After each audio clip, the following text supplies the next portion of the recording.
Order! Order! You are an incorrigible delinquent at times. Behave yourself, man!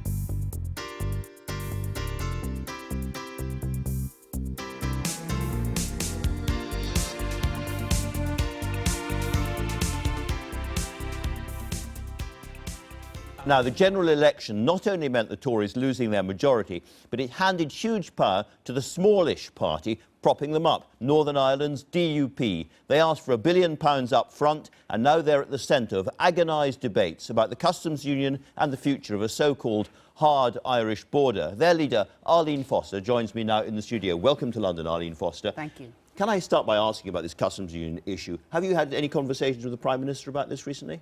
Indeed, we have continuous conversations around this issue, and I spoke to the Prime Minister actually just yesterday afternoon about the issue. So yes, we're having continuous conversations. And as I said, this also affects the Irish border. There are two things on the table: the so-called partnership, whereby we would take tariffs and pay them to the EU, and then they would pay back in rebates. It's quite complicated, but it would keep the Irish border relatively as it is at the moment. And then there's the so-called maximum facilitation version, which is highly technical. I wonder which of those two you prefer. Well, for our part, we want to see for Northern Ireland a very sensible Brexit. What do I mean by that? I mean by that respecting the vote of the British people, in other words, leaving the customs union. But I also mean by that we don't have what the European Union have put on the table. In other words, a red line down the Irish Sea. What we need to do is to protect the integrity of the United Kingdom from a constitutional point of view, but also from an economic point of view. And that's the important thing for the people of Northern Ireland. If you had to choose, and I know this is a difficult thing to say, if you had to choose between staying inside the customs union to keep the Irish border open, as it were, and to avoid a border in the Irish Sea, would that be a price worth paying? Well, I think it's very clear that the British people voted to leave the customs union. That is our position as well. We don't believe that we have to stay in the customs union to have free flow between ourselves and the Republic of Ireland. We believe that there are ways to deal with this, and indeed, back in August of last year, as you know, the government put forward various proposals. We were disappointed there wasn't the engagement from the European Union at that time. They were dismissed out of hand, if you like. What we would like to see from the European Union is less rhetoric and actually more engagement in relation to the pragmatic way forward, not just for Northern Ireland, but for the whole nation as well. I mean, the reason I asked the question was that Nigel Dodds has said that you would at least consider the possibility of staying in the customs union if Theresa May thought that was the best option. No, I don't think he did say that, actually. I think what he said was that what is most important for us, actually, our fundamental red line, is that we have to move in lockstep with the rest of the United Kingdom, that there cannot be any difference, if you like, between us and Great Britain. And why do we say that? We say that because 72% of the goods that leave Belfast port come to Great Britain. Therefore, it is vitally important for us that we have that free flow across the Irish Sea. There's a lot of technological jargon involved in all of this, but the so-called maximum facilitation version means that we track everything going across the borders electronically. And yet I've been told again and again and again there won't be any more cameras, there won't be any more technology on the Irish border. Do you understand how it is possible to track goods coming in and out of Northern Ireland without technology? Yeah, well, I think it is with technology, but not necessarily technology at the border as such, because of course there are ways that we can do things online through trusted traders, through small business exemption. All of these things were put forward in August of last year. You still need to recognise number plates, you still need to know who's coming across the border. So whether it's a sort of 100 yards into Northern Ireland or 100 yards into the Republic of Ireland, there still need to be cameras there, don't there? Well, we have cameras at the moment, obviously an AEPR camera system which is there for security reasons, but of course we have, I think sometimes people miss the point that we already have a border in Ireland. It's there because there are two jurisdictions, it's there because we have different VAT rates, we have two different currencies. So already we have to deal with those issues, and I think what we need to do is to get down to the detail and look at this in a pragmatic way that works for businesses and of course works for the people who live on the island as well. Now, of course, this is a negotiation with the EU. You've said that you don't really regard Michel Barnier as an honest broker in all of this. And he has said, apparently this week, talking to MEPs in Brussels, that the DUP has used, or in his words, perhaps abused its position in the House of Commons to block the way forward. What's your message to Michel Barnier? Well, Michel Barnier was in Ireland last week and came to Northern Ireland, and we regretted the tone And I certainly regretted the tone of what he had to say when he was here, because, or rather in Northern Ireland, because what he was saying there was really it was up to the UK to come up with a solution, and they would wait for that solution to come. And that's not the way forward. The way forward is to have a negotiation where both sides are engaged in the negotiation, and we look for a solution that will make the difference, because it's not only the UK that has to look to the future. The EU 27 have to look for a way forward as well that will be good for them in terms of goods and services. Of course, in relation to the common travel area, people can have a free flow across the border, and that will continue. Talking about the different versions on the front of the cabinet table at the moment, the different possibilities, as I say, they're both quite complicated, and there have been lots and lots of stories saying that we will not actually be ready in terms of the technology until about 2023 for this to happen. What do you think should happen after March 2020? Well, I think after March 2020 we should leave the customs union, we should respect the vote of the British people, and we should move towards dealing with the issues that are on the table now. I mean, but if we this haven't is a very complex issue, and I recognise that, and there is a need to get it right, and I think that is the important thing. For us, the important thing is to get this right so that our future relationship with the European Union is one that works for us, of course, but also one that works for the European Union as well. So it might be possible, it might be the case that we don't have the technology, we're not ready in 2020 to do this. We might have to wait till 2022 or 2023. My question is, what should happen in that intervening gap? Should we just extend the transition period until we are ready? Well, I think we're moving far ahead, Andrew. I think what we need to find out is from the Cabinet and from government, what is the preferred way forward. And once we have that, then we will know further how we reach that preferred way forward. So we're waiting to hear from government, and as I say, we have continuous conversations with the government as to which is their preferred way forward, and we look forward to hearing that. Now, people say that, of course, and I've said in a sense, everybody, that Theresa May must listen to Arlene Foster because you can bring down the government at any point. I put it to you that that is an empty threat, because you regard Jeremy Corbyn as beyond the pale, and you will do nothing that will lead to the possibility of a Labour government. Well, we do think that Jeremy Corbyn is beyond the pale because of his support for the IRA in the past, and as someone who has suffered as a result of IRA terrorism, it's a very personal issue for me. But in terms of bringing down the government, we don't need to bring down the government, because Theresa May, and this is something... We'll do what you tell her anyway. No, Theresa May, long before she was involved in a confidence and supply agreement with the Democratic Unionist Party, was very clear about her unionist credentials. Actually, when she went into Downing Street, the very day she was appointed Prime Minister, she was very clear that she cherished the whole of the Union, the 4 constituent nations, and I think for us that is very important, and obviously flows through into the negotiations with the European Union. We're 20 years on from the Good Friday Agreement, and quite a lot of people, including in your own party, have said that it's basically run out of road, it's lived its life, and it should be forgotten about now. No, I don't think that's right. I think it's, if you look at it as sacrosanct and as the only thing that has mattered in the peace process, I think that is wrong. I think that it has been an evolving situation in Northern Ireland, and of course there have been other agreements since the Belfast Agreement which have been as important to the peace process in Northern Ireland. Because we've had more than a year now without a government in Northern Ireland, and to a lot of people it seems as if tribalism is returning in a party political sense, and that your party hasn't made the necessary gestures to the other side, and they've been making some gestures to you. The new leader of Sinn Féin talked about Londonderry the other day, which would have been unthinkable for a previous Sinn Féiner. Well, I don't accept that we haven't made any so-called gestures, and I think it's more important actually to find and to build a basis for a shared community in Northern Ireland, which is what we want to see, a real sharing and not just a gesture sharing. And wouldn't it be good, for example, if Sinn Féin were to allow Northern Ireland's government to sign up in full to the military covenant and to respect veterans regardless of where they live in the UK? And I think that that is something that they could do to show respect for veterans that live in Northern Ireland. So there is much to talk about. We have to build up the confidence again. What can you give them? What can you do for them now?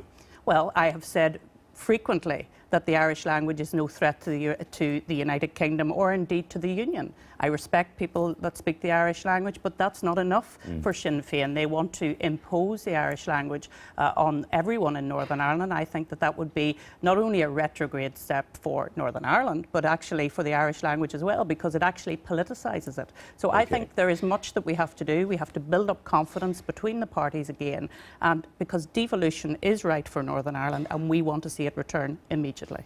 One final question. Later this month, there's going to be a referendum on liberalising the abortion laws in the Republic of Ireland. If that goes through, if that's accepted, isn't it time for Northern Ireland to do the same? Well, of course, these are matters for the Northern Ireland Assembly, and which isn't there. And we need to have that assembly to have these sorts of debates. Of course, we are very much a pro-life party, but you cannot have the debate if you don't have the assembly. And we want to see that assembly back as quickly as possible. Arlene Foster, thanks very much indeed for talking to us. Let's move on to Brexit, which is the theme of the show to a certain extent. Now, there are two options on the table in front of Cabinet, and they're arguing about them at the moment. Presumably, you're against both of those options. You have a different answer to the Customs Union Commission. I think you've just heard from the real leader of the Conservative Party what the position is from them. And Theresa May will have had her orders from yesterday's meeting, obviously. I think the Conservatives are going to fall apart on this, what we've said very clearly. And I think actually quite a lot of the Conservatives are going to follow us in this.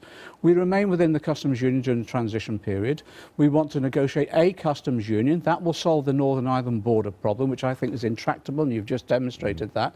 In addition to that, it'll get us the tariff-free trade that we want, and it will protect jobs in the economy. In that way, I think we've got a deal to be had, and I think a number of Conservative MPs will vote for it. There are three potential problems I can see with your idea of a customs union. The first is that you want Britain to carry on having influence in seeking trade deals for the EU in the future. The EU has said time and again that is a complete non-starter. You're outside the EU, you don't have influence. That's part of the negotiating position we want to get in. I think there will be movement from the EU on that. We put that on the table, and the reason I think there'll be movement is because of the strength and the growth of our economy into one of the largest economies in the world in the last, 3 decades.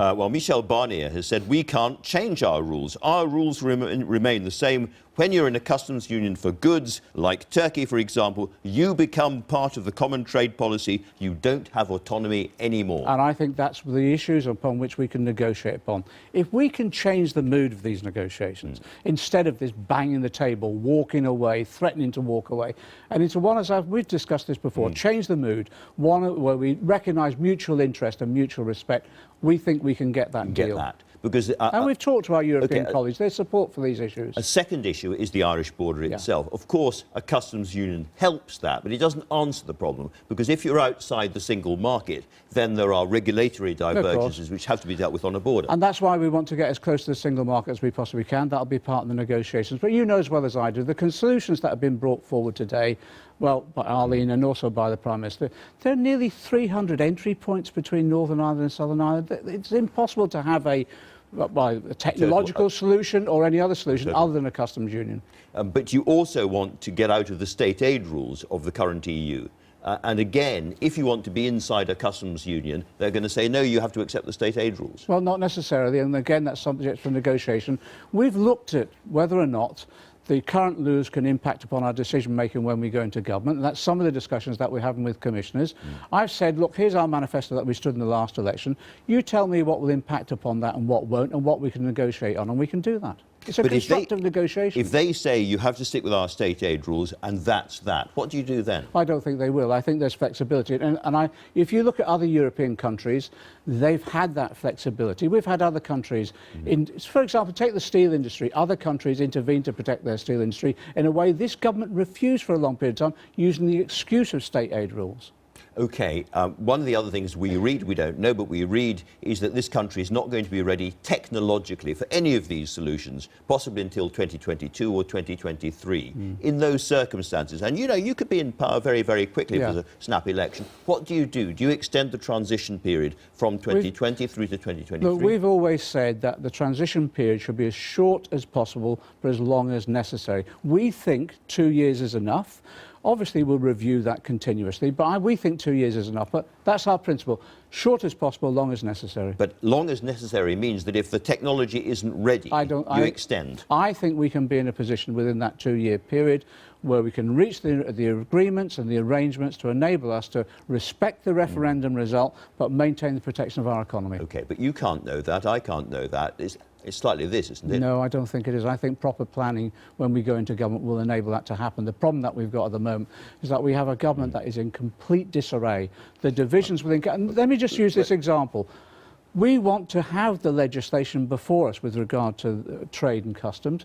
The government can't even bring that legislation forward because they're terrified of their own backbenchers and losing. Well, we'll see what happens in the House of Commons shortly. No. We were talking about the local elections at the start of this. One thing that seems to be happening in this country is there's a big generational division in politics. You're getting a lot more of the younger voters and a lot more of the metropolitan voters, and that's no doubt very, very good for the Labour Party. The trouble is that they're also the most anti-Brexit voters.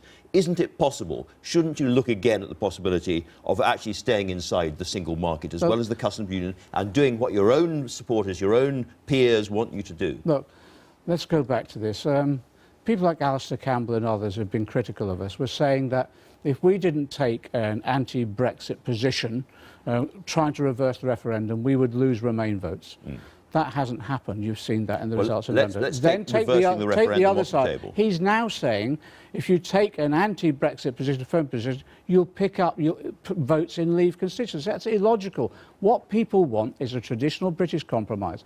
Respect the referendum result, but get the best deal you can to protect our economy and protect our jobs. Stay close to the customs union, close to the single market. A customs union, close to the single market, negotiate a position that will protect our communities. We're the only party that can do that. John McDonnell, thanks very much indeed for talking to us. As I said at the top of the show, the customs union can sound a rather dryly technical term, but it is at the heart of an increasingly passionate argument in government about what sort of relationship we are going to have with the EU after we leave, and frankly, how wealthy we're going to be as a country.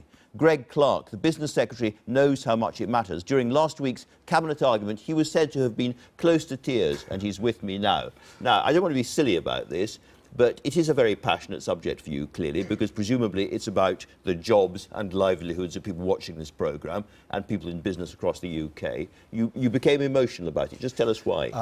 I don't recognise that at all. In fact, I've never been so clear-eyed in my life about this. But I do feel very strongly for this reason.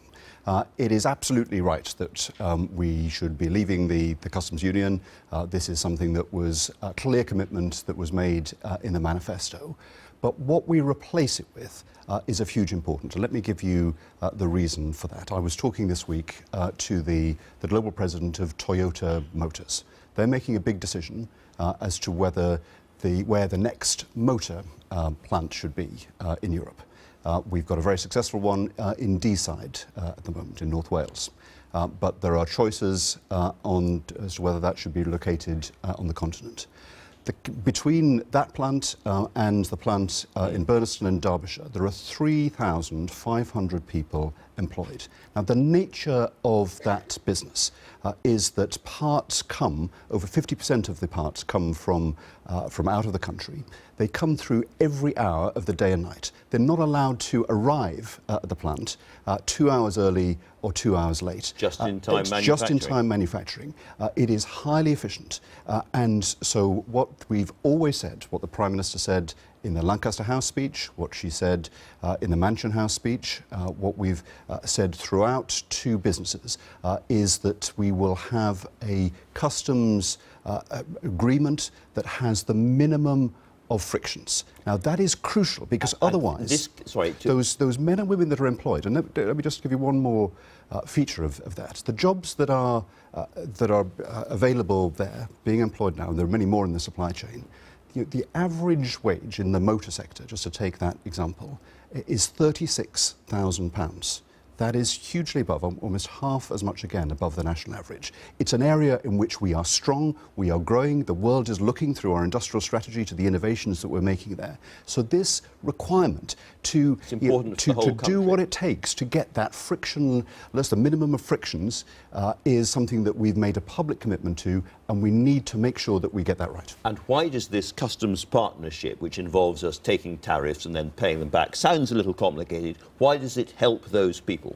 It helps them because if you are doing what I described for Toyota, and it applies to other firms as well, you had Arlene on earlier, Bombardier in Belfast, we had a substantial engagement there. That is fantastic. They're getting new orders. Most of their components come through in a similar way through the port of Dover, actually. And what it means is that you can import them without any checks at the border, without any paperwork, and that is a very important feature of it. But it's not perfect. Because what it means is that if we have imports from other countries where we've abolished the tariff, there has to be an arrangement put in place where you pay back. And so it is a fair observation that is a new challenge. And so what the conversation is about is making sure that we get it right. Because there are those of your colleagues who say that going down this route would be a denial of Brexit, cretinous, and that after the cabinet discussion that you were part of, it has been destroyed as an option. It's not on the table any longer. Is it on the table? Yes, so it was actually, as is so often the case, if you were part of this discussion, it was a much more professional, collegiate discussion than you would ever think from the reports about this. We've got three requirements for this new arrangement that would have to be in place. There is to minimise frictions at the border, as I've said. Yep. It's also to make sure that we can conclude free trade agreements as a sovereign nation with other countries, and as you were discussing with Arlene there, to make sure that we avoid hard border in Northern Ireland. So these are challenging, and so it was a substantial discussion to see what we can do to be able to achieve all three. The alternative idea, so-called maximum facilitation, depends upon very technical recognition of number plates and all of that to try and minimise the disruption that you were talking about. That's right. Can you explain how it would be possible to do that without there being extra facilities of some kind on the Irish border, extra cameras? Because if you need to recognise a number plate, you need to recognise a number plate. You have to have a camera there to do it. So how can it be done otherwise? So the work that's going on is to probe a bit further to see whether, for example, tracking consignments, as increasingly happens, to be fair, in the online world. If you order something, you can track where a delivery is around the country, absolutely. Whether those kind of arrangements can be put in place. So that's why I said it was a serious discussion, a substantial discussion. It requires some more work. But you have to decide what you're going to do. Time is running out. Are you going to decide in Cabinet this coming week? Well, of course there's a big premium on being able to find what is our preferred option in this, so that can be part of the negotiations. Time is running out. Everyone knows that. But actually, the conduct of negotiations, I've been, as a minister, part of many discussions with the European Union. Sometimes it's the case that actually intense periods of analysis, if done in a constructive way, can find the right way forward. I mean, one point that was agreed by all shades of opinion in that discussion was that actually whichever option is chosen, it will take some time to have them put in place and available. So I want to talk about the timing now. Can I ask you very simply, when do we leave the customs union? We leave the customs union when we leave the European Union in 2019. So those people who look at these technically difficult things and say, this country is not going to be ready until 2022 or 2023, what happens between 2019 and 2022 or 23, a period of 3 years or so, when we may not be ready for the new world, but we have left the old world? Well, so first of all, the implementation period, the transition period, which has been agreed. And again, it's worth...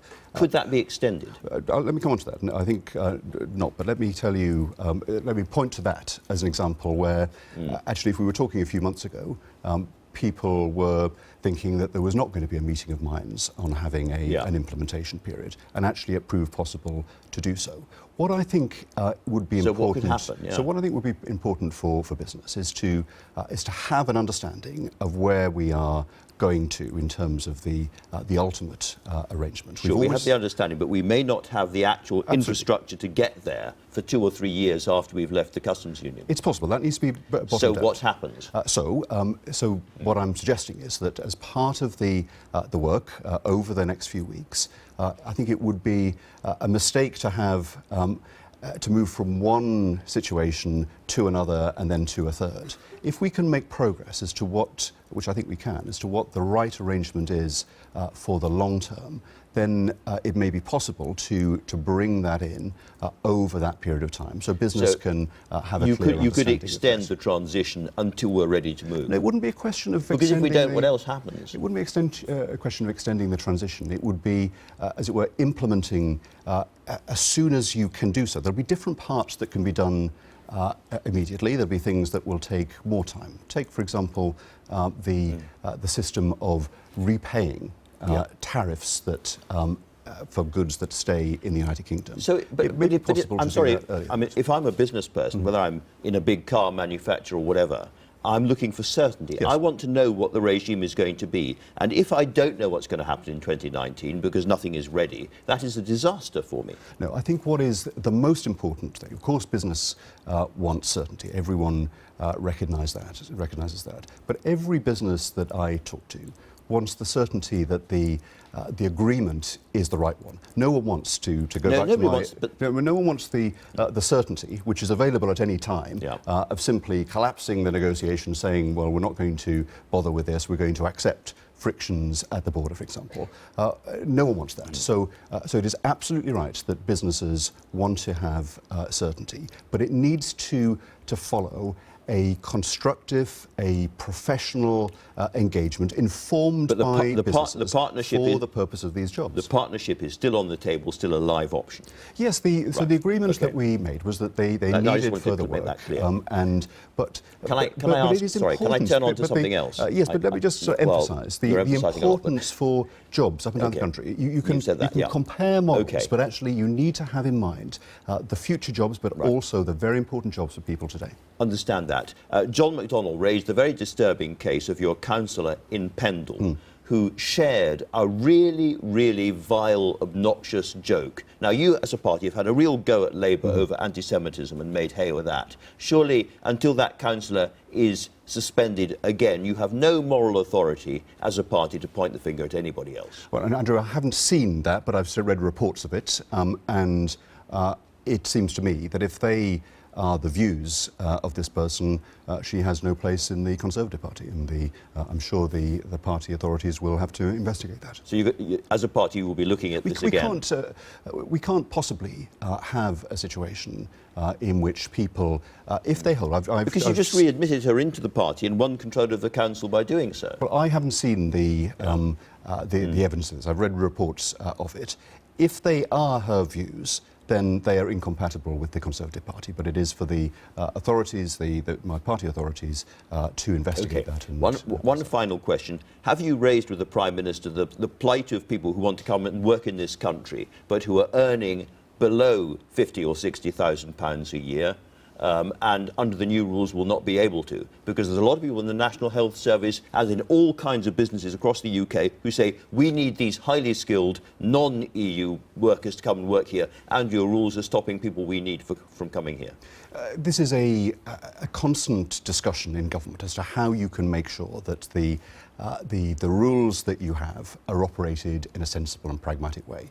What I would say is that no one, whatever side of the referendum campaign they were on, no one had a view that we need to stop those qualified people, engineers, scientists coming to this country. And in fact, in the industrial strategy, we're providing more visas for scientists and engineers from around the world, and that is absolutely right. Greg Clark, thanks very much indeed for talking to us today. We've got to get into your area of expertise though, Barry, so we've got to start talking a bit about the EU. Let's have even-handedness. That's all I'm asking for. This is the most even-handed programme you will ever encounter, as you know. Now, we've got the Prime Minister in trouble with her own cabinet over the plan that she wants for keeping customs frictions with the EU as low as possible. She's got this new customs partnership. Now, it seems to me to be an arrangement that would really appeal to you because, on the one hand, it basically allows companies to trade relatively friction-free with the rest of the EU, but it also would allow her to negotiate deals, trade deals, with third countries. Shouldn't Labour just swing behind the Prime Minister's new customs partnership? Well, isn't it superior to what you've got on the table? Absolutely not. Why not? And for the following reasons. Look, what we've said is there should be a new customs union with the European Union. That would be one in which we are co-decision makers with the European Union. It's one which eliminates the need for most of the infrastructure on the border. But it wouldn't allow you to do third country trade deals. If you just allow me to finish, it also makes sure that the companies that rely on a just-in-time supply chain where goods are passing backwards and forwards across the border into the EU and back again. So does Theresa May's plan. No, I'm sorry, it doesn't. It's not friction-free, whereas a customs union would allow those goods friction-free transit. Now, the reason Jacob Rees-Mogg opposes it is because actually it is almost equivalent to being membership of the customs union. And it also is not going to be ready, we understand, until 2023. So there's a rather significant question about what you do after you've left the customs union, and you actually don't have the infrastructure or the technology in place to do any of this. We have a very simple solution. It's called a customs union. It solves the border in Northern Ireland issue as an issue.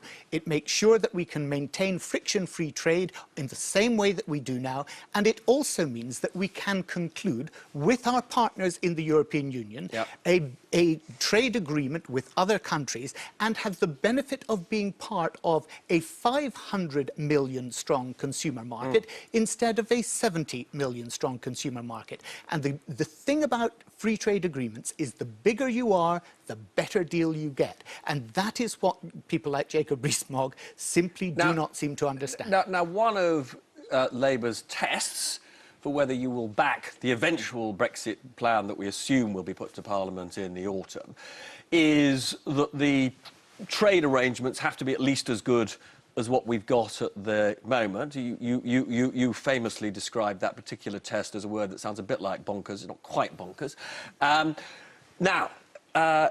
Would you want to pick up on that? Oh, yes, very happy to. Look, what I said is that the government's claim that they could provide the exact same benefits... But it is your test. Excuse me. Yeah. The exact same benefits outside of the EU as they had inside of the EU was beyond credibility. It is right that we, as our test of the government, hold them to account for the promise that they've made. Great. And that is so that's the point right. I want to pick you up on, which is we've got a vote in the coming few days in the House of Lords, which would be a vote in favour of us staying in the European Economic Area, which is broadly keeping the UK as close to the current trade arrangements as being a member of the EU. Now, when a similar vote came up in the Commons at the end of last year, there was a 3-line whip on Labour MPs to vote in favour of staying in the EEA. And now the Lords are now deeply unhappy, Labour Lords, that they are being told there is no 3-line whip in the Lords. Why have you changed your mind on the attractiveness of staying in the EEA? So we've always said that we recognise the benefits of the single market, because that's effectively what you're talking about with the EEA. We recognise the benefits of the single market, but being a member of the single market carries with it 4 of the key elements which most people... But why did you vote for it back in December? Would you just... Please. Let me answer your question before you ask the next one, OK? It would entail people accepting that there was payments to the European budget, that there was less sovereignty than we have now as a member of the European Union, because we would have no say in the regulations that govern our trade.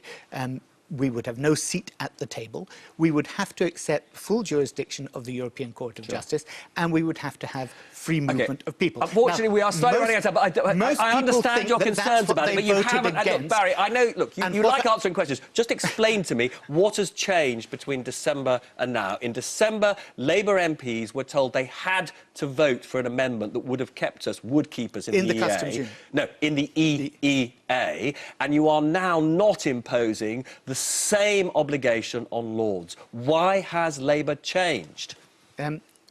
If you don't know, just say you don't know. But I mean, you know, Labour has changed its position on this. Why have you changed? I don't believe we have changed. You have, Barry. Because we've always said that we recognise the benefits of the EEA, but what we don't.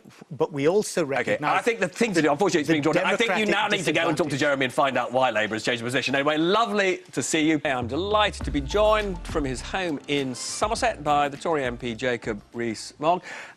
Jacob, you've been very critical of this plan that Prime Minister has put forward, whereby we would effectively remain in the customs union from the point of view of collecting the tariffs due to the EU, although we would still have the flexibility to set our own tariffs, and that would then lead to companies having to claim rebates if there's a difference.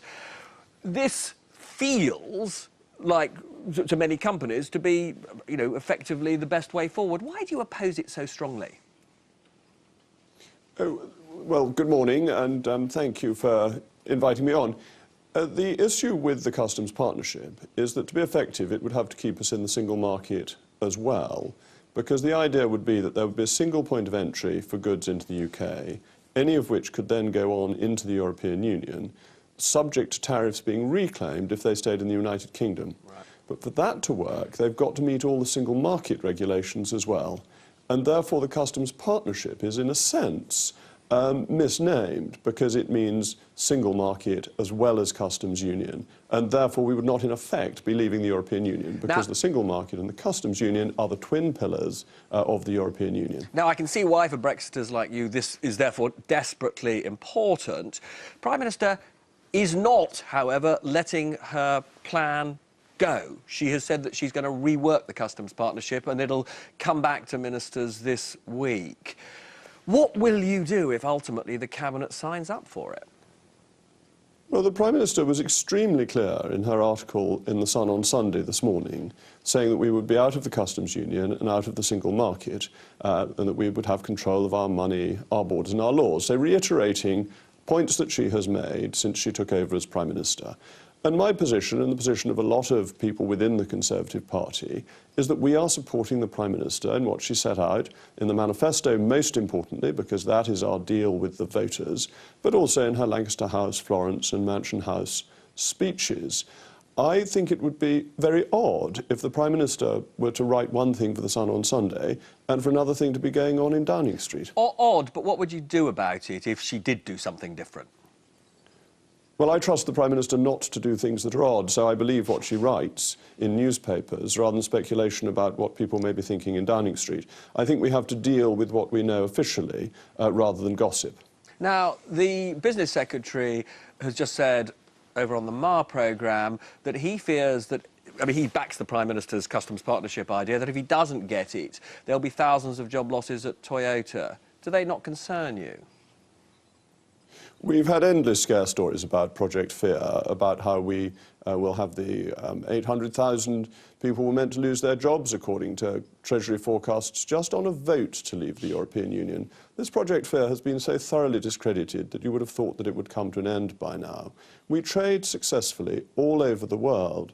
The delays on goods coming into Southampton are tiny, and we will have control of goods coming into this country. We will set our own laws, our own policies, our own regulations, and therefore we will determine how efficient the border is coming into us.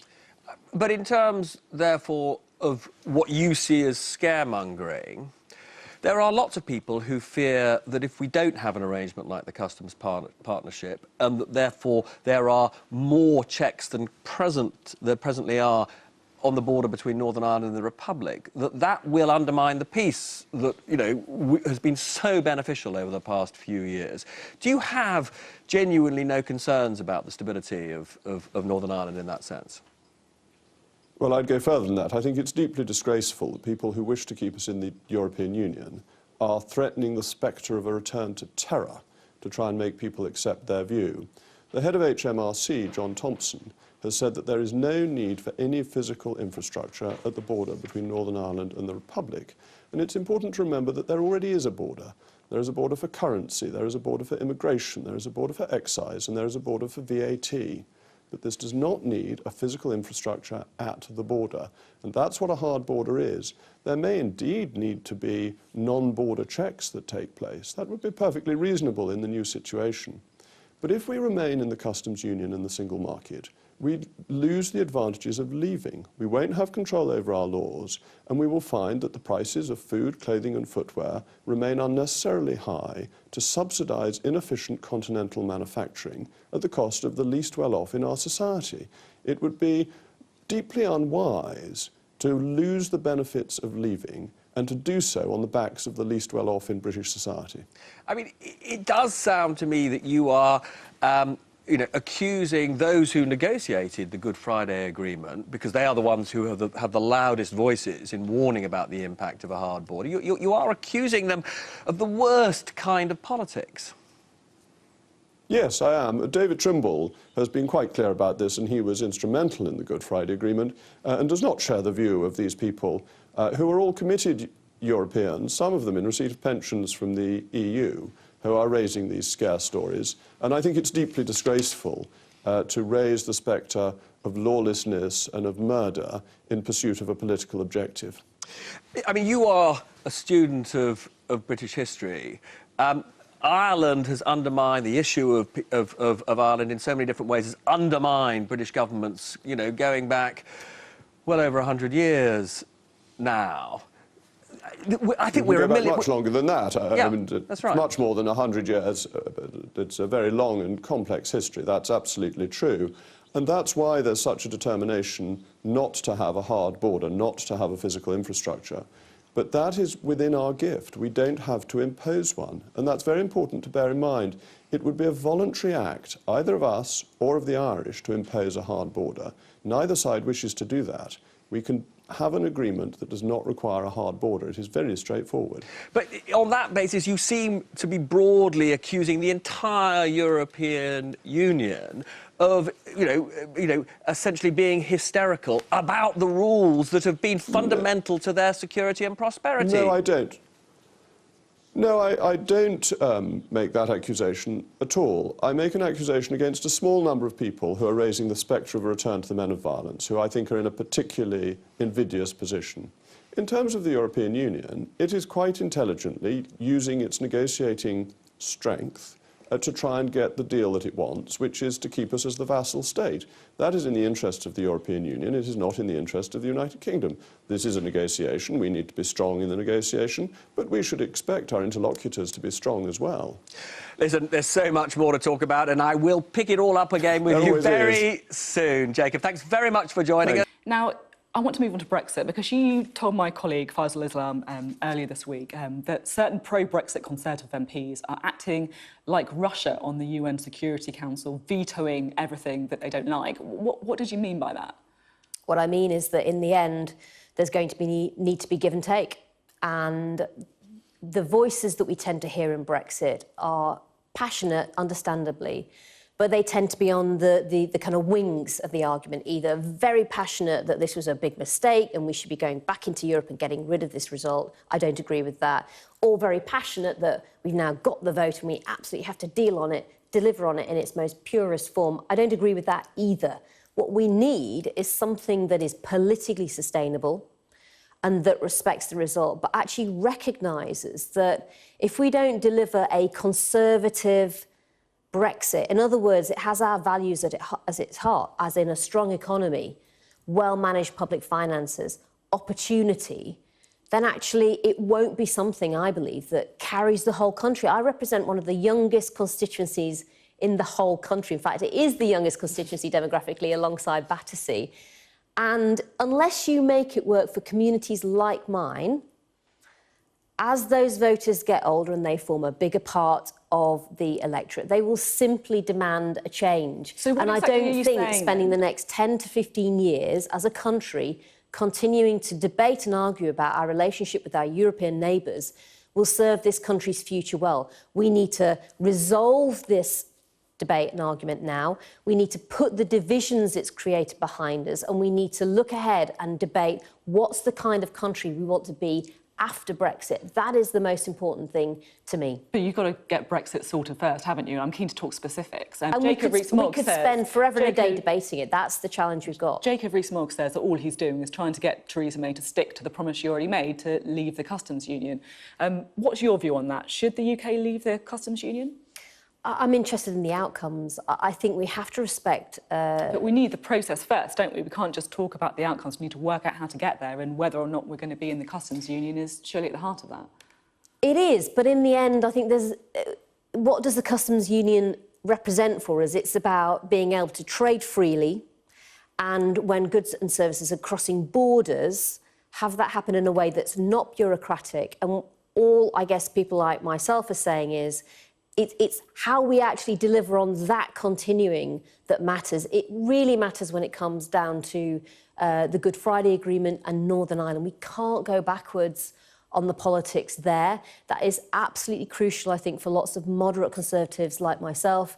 But what we want now is this discussion resolved. The Prime Minister needs to get the parliamentary party behind her. She has our backing, and I think she now needs to get the backing of some of the harder Brexiteers, and they need to recognise that a successful approach on Brexit is going to need compromise, not just in the country as a whole, but also in the Conservative Party and also from them.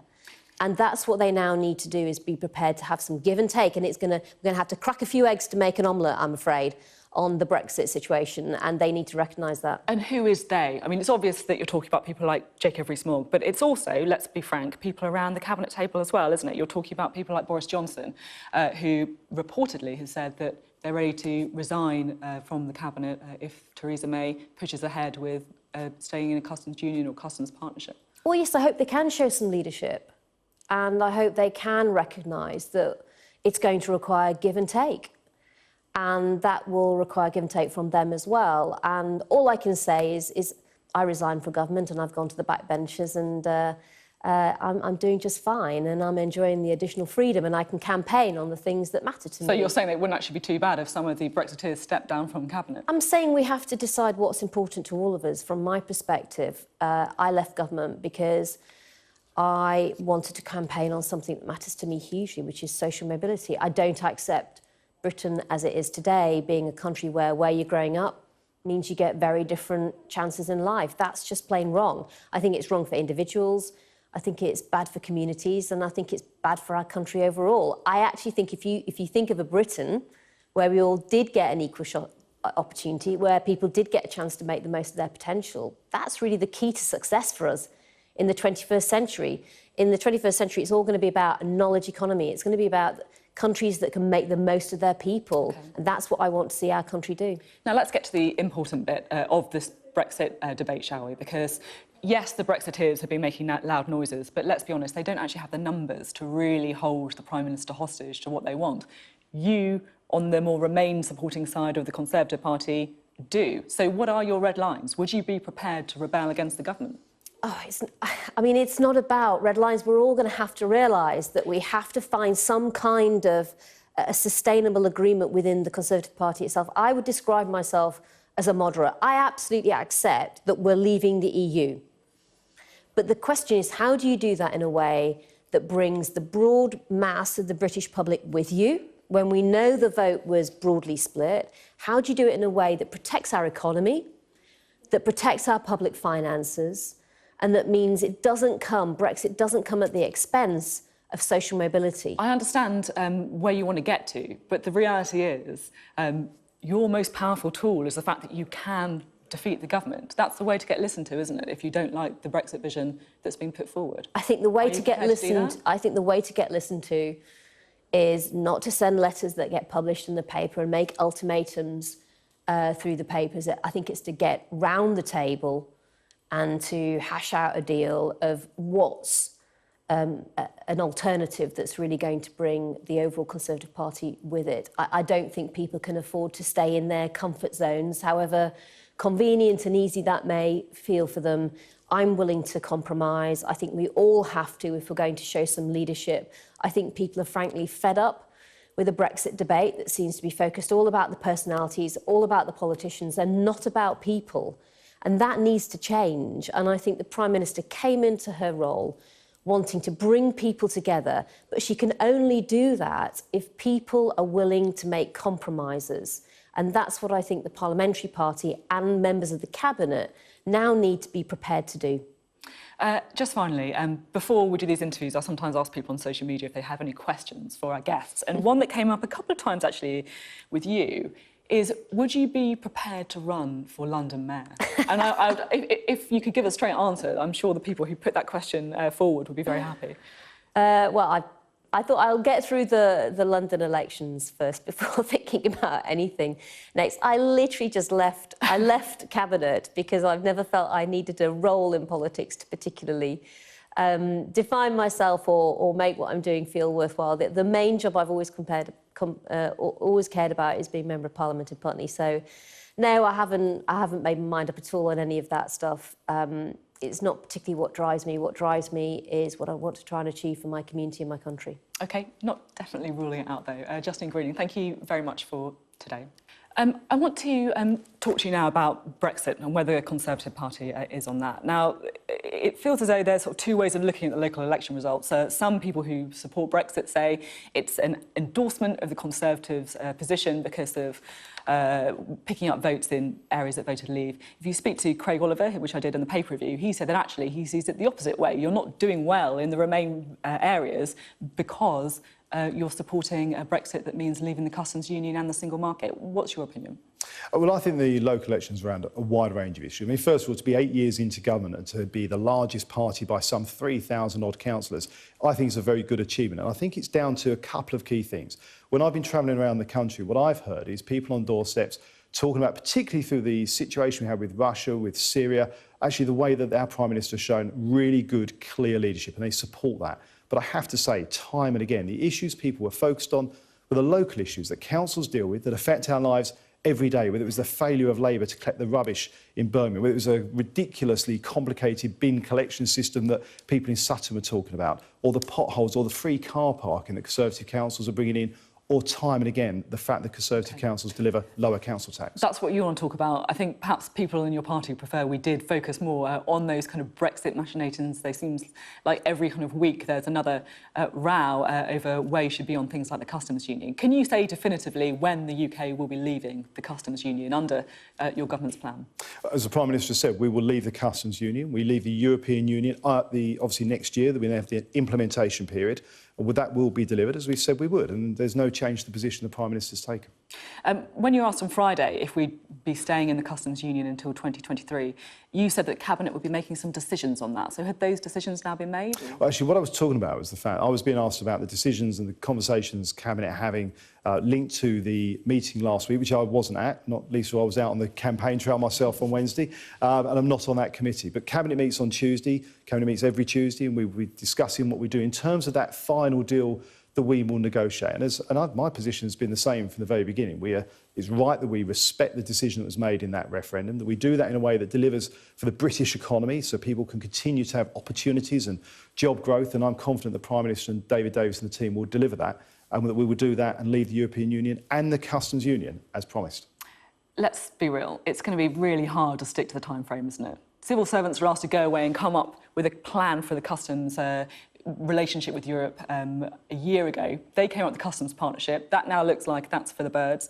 We're not going to be ready in time, are we? Well, this is supposition on where we may end up over the conversations that are going on. I've always found it best not to get involved in hypotheticals. I have great faith in our wonderful civil service. I've worked with them around things like the piece of work we were doing to deliver the settled status for European citizens, that they will be able to do this work and we will be able to leave the European Union and the customs union as we've agreed and promised to do. Do you think sometimes Theresa May just needs to ignore the people around her cabinet table, ignore the kind of cacophony on the backbenches and just make some decisions and just get on with it?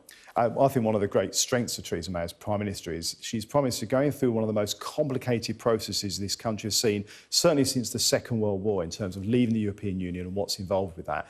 And in doing that, she's bringing the party together, she's bringing the country together, because obviously people in this country of all parties voted different ways. And I think the fact that she is working with people to do that in a really productive way, of course, delivered in December, the deal that people said couldn't be done, again in March, what people said couldn't be done. That's why I'm very confident that she will get the right deal for us as we go forward. OK, very positive answer there. Brandon Lewis, thank you very much for your time today.